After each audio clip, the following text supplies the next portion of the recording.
En nuestra penúltima entrega de este año les traemos la verdad que se oculta detrás de las construcciones y el desastre ambiental que podrían ocasionar las mismas en el archipiélago de Los Roques, bajo la mirada cómplice del madurismo. Luego vamos a escuchar cómo Venezuela podría salir de la hiperinflación, pero dejando un alto costo de la vida en dólares. Y vamos a cerrar este capítulo de hoy hablándoles sobre el cocuy, la bebida que superó la prohibición y ahora es producto de exportación y admiración en el mundo entero. Pónganse cómodos, esto está por comenzar. Bienvenidos a 3 en 1, tu suplemento informativo semanal con todo lo que necesitas saber de los portales Runrunes, Tal Cual y El Pitazo. A partir de este momento queremos invitarte a que disfrutes en los próximos minutos de los reportajes más destacados en estos 3 medios digitales. Siéntate, relájate y tómate el 3 en 1 de esta semana. Desde este lado les saludo una vez más Luis David Miquilena, siempre un gusto darles la bienvenida a este condensado de información que preparamos para todos ustedes semanalmente y que llamamos el 3 en 1, tu suplemento informativo semanal. Ya estamos llegando a la semana número 91 desde que fue decretado el estado de alarma por el coronavirus en Venezuela y ante lo que pareciera ser la inminente llegada de la variante Omicron al país, según lo que ya vaticinan los expertos en el área, la invitación es a que refuercen las medidas de seguridad y bioseguridad que garanticen su bienestar y el bienestar de todo su entorno. Al momento de esta grabación, las cifras del coronavirus en Venezuela se ubican de la siguiente manera: 435.825 personas contagiadas, 423.293 recuperadas satisfactoriamente y lamentablemente anunciamos la cifra de 5.208 personas fallecidas. Esto vale la pena recordar según los reportes que a diario emiten los voceros del régimen madurista. Y esta semana vamos a comenzar visitando el portal runrun.es con un reportaje especial de investigación de la Alianza Rebelde Investiga, conocida como ARI, que se titula Los Roques, a la orilla de un desastre ambiental. Escuchen bien, desde el año 2004 los expertos han advertido que la capacidad de la carga ambiental en el archipiélago está a su tope y por ello se emitió un decreto que prohibía las construcciones. Sin embargo, las nuevas obras financiadas por la élite económica y chavista violan el marco jurídico vigente y atentan contra la flora y la fauna marina. Bajo la mirada incrédula de los roqueños y grupos ambientalistas, construcciones se levantan en el patrimonio natural venezolano. El oceanógrafo José Ramón Delgado dijo que las construcciones deben respetar las normas para no dañar el medio ambiente. Escuchemos con atención. No es que esté prohibido construir allí por el hecho de prohibirlo, sino que es una medida para proteger también las construcciones. Nuestra compañera Lorena Meléndez nos ofrece más sobre esta investigación. En este especial detallamos cómo las construcciones que se levantan hoy en Los Roques van en detrimento a leyes nacionales y locales sobre cómo debe ser el ordenamiento territorial en un parque nacional, ya que lo fundamental es que se respeten y se protejan los múltiples ecosistemas que están dentro de él. Pero también estamos señalando en este trabajo que esta transformación, que no solo se hace en el Gran Roque, que es la zona poblada del archipiélago, sino también dentro de los cayos turísticos, donde también está prohibida que se lleven a cabo las nuevas edificaciones. Estas son apenas la parte física de todos estos cambios, porque dentro del mismo pueblo hay muchas otras transformaciones que van desde el poder hasta la forma en la que se hacen negocios y se compran y venden propiedades dentro del Parque Nacional. Todo esto se está haciendo para complacer a la nueva élite chavista que está buscando satisfacer sus caprichos sin importar el costo ambiental o social que esto pueda tener. Hola Lorena, un gusto saludarte. Un reportaje que ciertamente nos muestra la realidad de lo que está ocurriendo en el archipiélago de Los Roques. Quisiera hacerte un par de preguntas. ¿Qué características deben tener las casas que se construyan en Los Roques para no violar la ley? Lo primero es que el estilo debe ser lo más parecido posible a las construcciones del Caribe venezolano. ¿Cómo son estas construcciones? Bueno, son casas de un piso, no tienen más de 5,5 metros de altura, tienen los techos inclinados, los vanos son completamente verticales. Y también es imprescindible que los materiales sean de la zona, es decir, que la madera debe ser uno de los elementos principales de estas construcciones. Esto es lo que establece el Plan de Ordenamiento y Reglamento de Uso de este Parque Nacional, el PORU. ¿Y cuáles especies estarían siendo amenazadas por estas construcciones? ¿Y alguien del gobierno ha dado algún tipo de respuesta de lo que allí está sucediendo? ¿Tienes alguna información sobre eso? Todas las especies están en riesgo porque afectar a uno es afectar a todos. Lo que los expertos señalan es que no importa cuán pequeña sea la porción de territorio que se va a intervenir porque eso repercute directamente en el resto. Es un continuum. Si, por ejemplo, se tala el manglar, aves, peces, moluscos y otras especies van a tener que migrar o morir porque se les está quitando el hábitat y el sustento. El coral también está en peligro porque los sedimentos de las construcciones los pueden ahogar y además ya no está allí el manglar para que mitigue ese efecto. Las especies tienen una relación con su entorno en el archipiélago y por eso es tan importante que se mantenga el equilibrio en esta área protegida. El gobierno, pues, mientras tanto, se abstiene de opinar o de dar respuestas claras a lo que está allí sucediendo, y eso es lo que le ha molestado a los roqueños, ese secretismo que se mantiene y que se refuerza además en un territorio que está bajo una égida militar. Muchísimas gracias, Lorena. Pasamos ahora a visitar a nuestros amigos del portal Tal Cual con un reportaje que lleva por nombre Venezuela saldrá de la hiperinflación, pero deja un alto costo de la vida en dólares. De acuerdo a analistas, la economía venezolana va a crecer en el año 2022 luego de 8 años en caída consecutiva. La dolarización, las remesas, el aumento del consumo privado y la informalidad laboral van a contribuir a que un sector de la población se vea beneficiado. El economista Asdrúbal Oliveros habla de una estabilización en el foso. Pongamos atención a sus palabras. Es una economía que deja de caer, insisto, en las condiciones que está Venezuela. Eso es para celebrarlo, que no sigamos contrayéndonos, que no sigamos achicándonos, ¿no? Pareciera estar en esa fase de estancamiento. Hay sectores que van a aprovechar eso mejor que otros, por supuesto. Sector de alimentos, cuidado personal, salud, que es impresionante, pues el crecimiento que ha tenido este año y el crecimiento que se proyecta, por lo menos nosotros proyectamos para el año que viene. Le damos la bienvenida a Yanna Figueroa con más detalles. El consenso de los economistas para 2022 es el de un crecimiento económico. Según cálculos de Ecoanalítica, se prevé un alza de 6,9%. De esta manera, continúa con la tendencia que se observó este año, de una leve mejora de la economía de 0,5%. Sin embargo, hay que recordar que Venezuela es una economía que pasó de una caída muy profunda, cuando perdió 80% de su tamaño en un periodo de 8 años, a dejar de caer. Para Asdrúbal Oliveros, estos son datos débiles todavía, pero insiste en que Venezuela no es para nada el país que fue y no va a volver en lo pronto.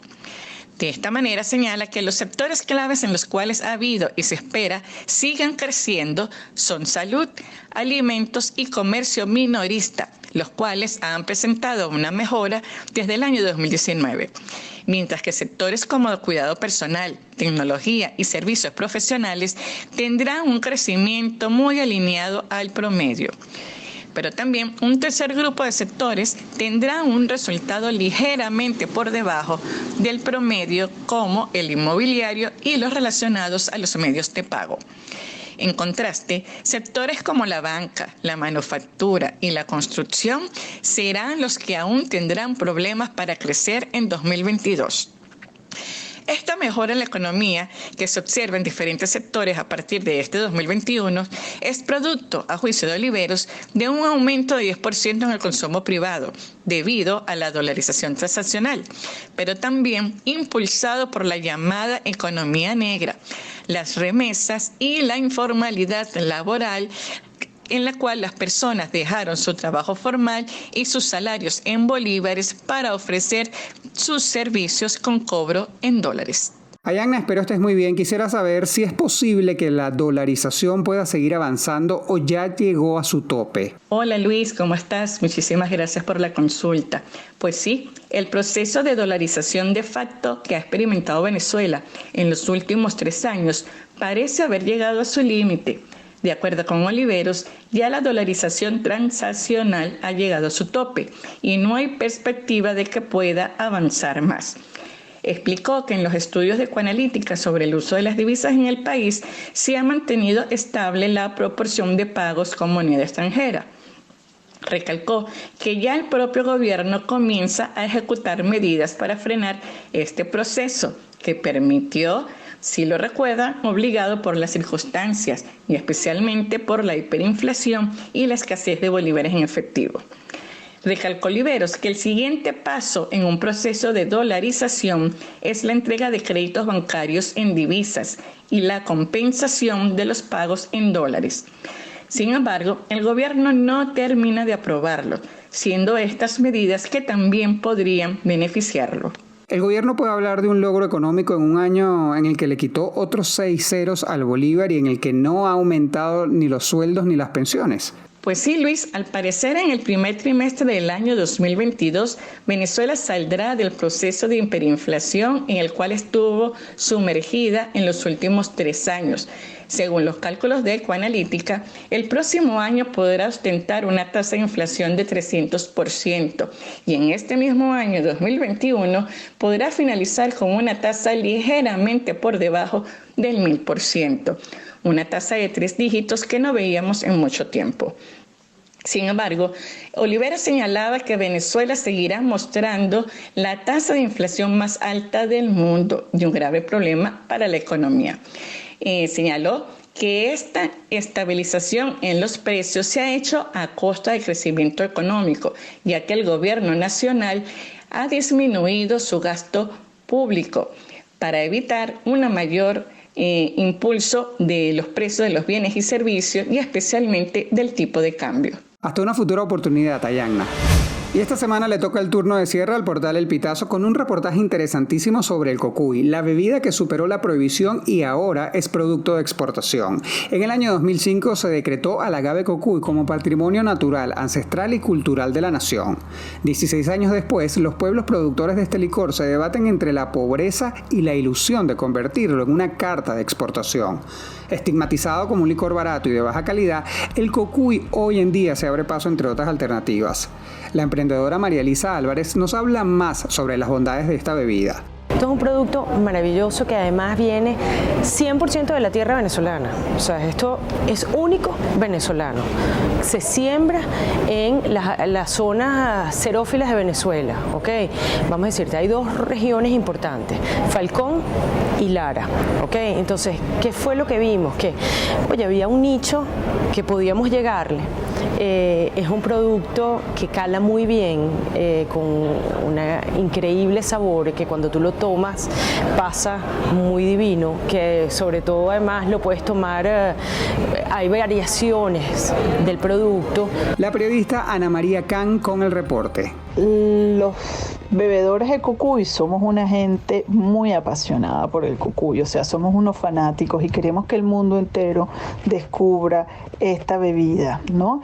Y yo soy una gran bebedora de cocuy, soy una gran fanática de cocuy, no importa el lugar del mundo donde yo esté, yo quisiera que la gente pudiera entender la maravilla que se esconde detrás de cada botella de cocuy. Entonces, ¿qué es lo que hay detrás de una botella de cocuy? Detrás de una botella de cocuy hay un fuerte arraigo a la tierra, hay un profundo amor a lo vegetal, a la naturaleza y hay muchísimo trabajo. Producir cocuy es muchísimo trabajo, es decir, estos señores campesinos suben a las montañas, cortan, cocinan las pencas de cocuy dentro de la tierra, después ellos pilan esas pencas que se cocieron, les traen el jugo de manera manual. Y es un proceso que realmente yo creo que todos los venezolanos deberíamos conocer y estar muy orgullosos porque quizás tenemos una de las bebidas hoy en día con mayor pureza artesanal que se pueda conseguir en el mundo.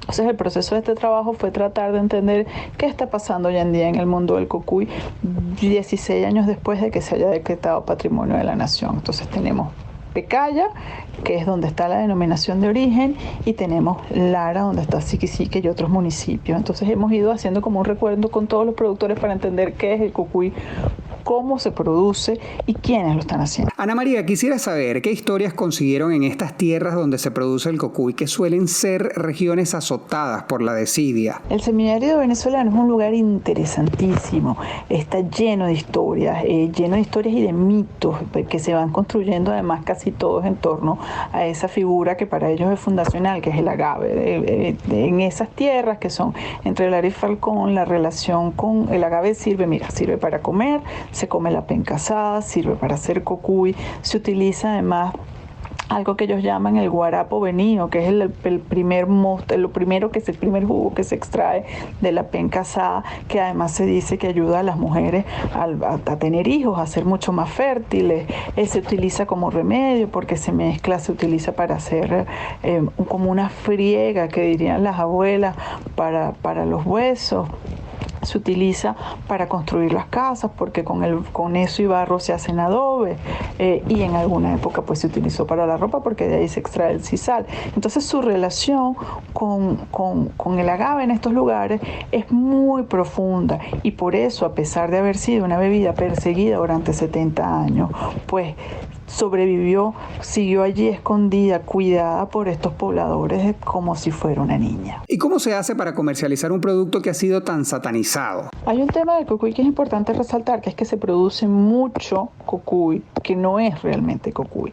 Eso que llaman aguardiente de cocuy, que se está haciendo con melaza, se hace con productos, le colocan urea para poder acelerar la fermentación, y es esa bebida la que le ha dado al cocuy mala fama en los últimos años, porque estamos hablando realmente de unos líquidos que son casi venenosos. Entonces, quizás es importante hacer una campaña a profundidad para que la gente entienda qué es el cocuy, cómo se produce y cuál es su verdadero valor, que no es una bebida de borrachito, que no es una bebida de mala calidad y que no es una bebida barata. O sea, es una bebida que lleva mucho trabajo detrás y hay que aprender a valorar eso. Muchísimas gracias, Ana María. Un placer saludarte.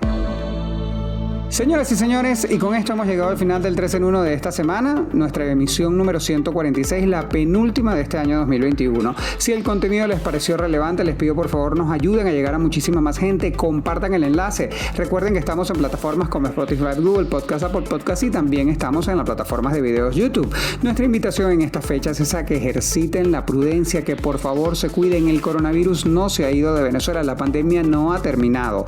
Quédense en su casa si pueden, y si deben salir, utilicen doble tapaboca, lleven su gel antibacterial, alcohol, lávense las manos constantemente con agua y con jabón, ejerciten el distanciamiento social, eviten tocar su cara, y recuerden que cuidarse en estos momentos es cuidar de los suyos. Evitemos juntos la propagación del coronavirus.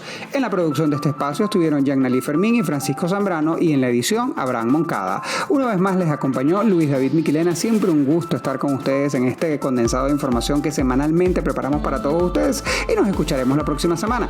Hasta luego.